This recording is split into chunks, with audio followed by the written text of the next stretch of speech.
All right, we're checking out a drone video for track 2 at the Merrimack project. We're looking north. Property is on the left side, on the west side of the county road. So it's got direct county road frontage on its east side. That's where the red truck is parked that we'll see in a minute. It goes way back to the west, and then the entire west side directly borders the Mark Twain National Forest. So pretty spectacular property. Looking west, you can see those big pine trees. It's a mixture of pine trees and hardwood trees. And as we look down there, so again, truck is parked right at the property on the county road. Looks like a kind of a natural open area. Okay, so now as we look southerly, the property's on the right, kind of looking off in the distance. Again, the entire west side, when we get there, you'll see it borders the Mark Twain National Forest, which gives you over 50,000 acres, more like 200,000 acres, I believe, of additional land for hunting and camping. There's a little map.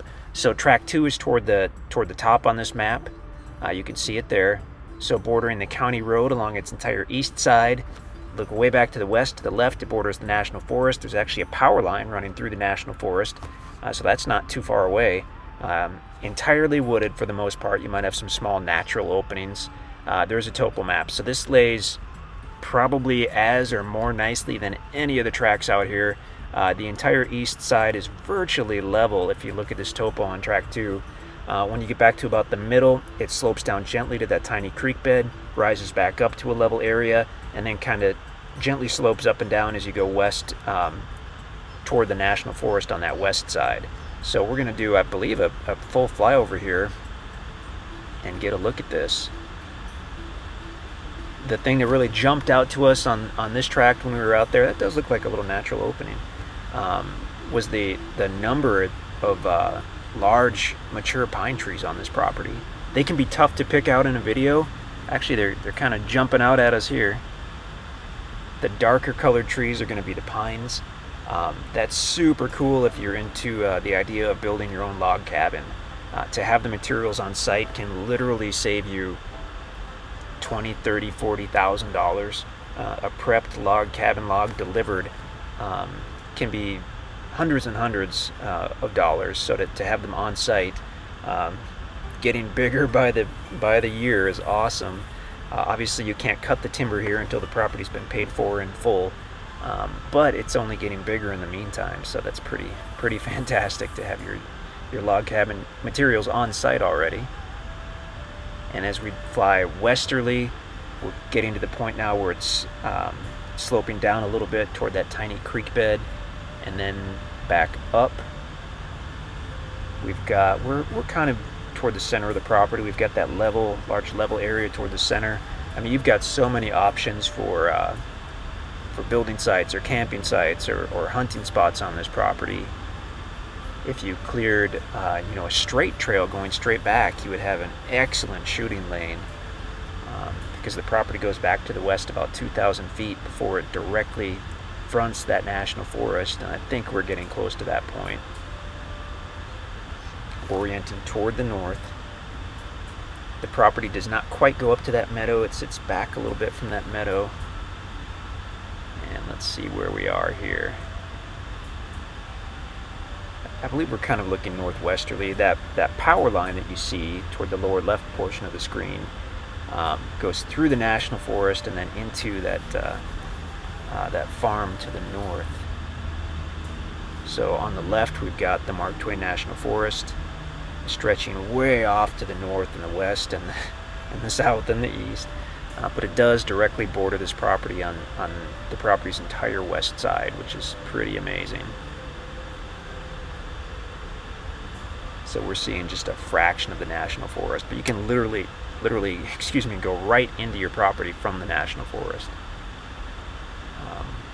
Hunting, camping, all that good stuff. I mean, on your own private wooded acreage, you may never need or want to venture into the National Forest, but it's there as your backyard if you want it. If you're hardcore into camping or potentially hunting, if you have a big group of guys and girls, pretty cool to have that National Forest access where you can go and kind of check that out and scout out some different hunting spots if you want to do so. Now we're looking easterly back toward the county road. We'll have a ground video, I'm sure, on the website as well, so you can definitely check that out. Gorgeous property. I mean, we were so excited about the Merrimack project, and we're looking every day for properties that are even close to the National Forest. So to find something that not only has direct frontage on the National Forest, but direct frontage on a county road is almost unheard of. I mean, it just really just doesn't happen. So we were really pumped to have that, to have a property that borders not only borders the National Forest, but you can actually get to it because it borders this county maintained road, County Road 5600, along its east side.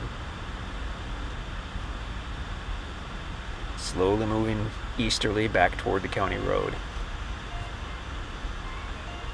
You've got big tall pines, you've got red oak, white oak, you've got thousands of younger trees as well, but there is mature timber on the property.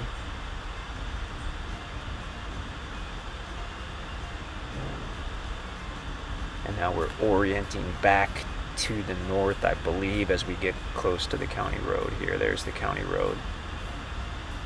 So somewhere you should see the red truck.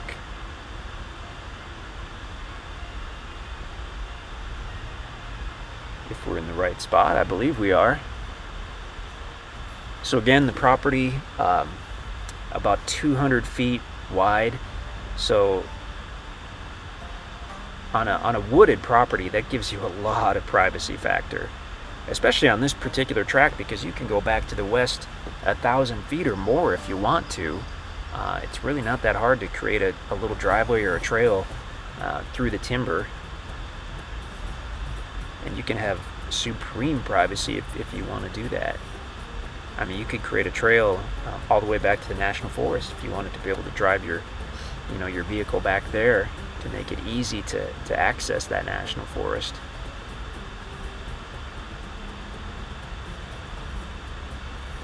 I don't know that you could take your truck into the National Forest, but I know a lot of people, obviously use four-wheelers and whatnot, and there are, I'm sure, rules and regulations regarding, what you can and can't do with motorized vehicles in the National Forest. I can tell you that probably everyone in this area takes their four-wheelers all through the National Forest, but I imagine you're supposed to stay on a trail. I'm not sure about that. Okay, looking north on the county road, so the land's on the left. Very, very special property. Super excited. If you have any questions, please let us know.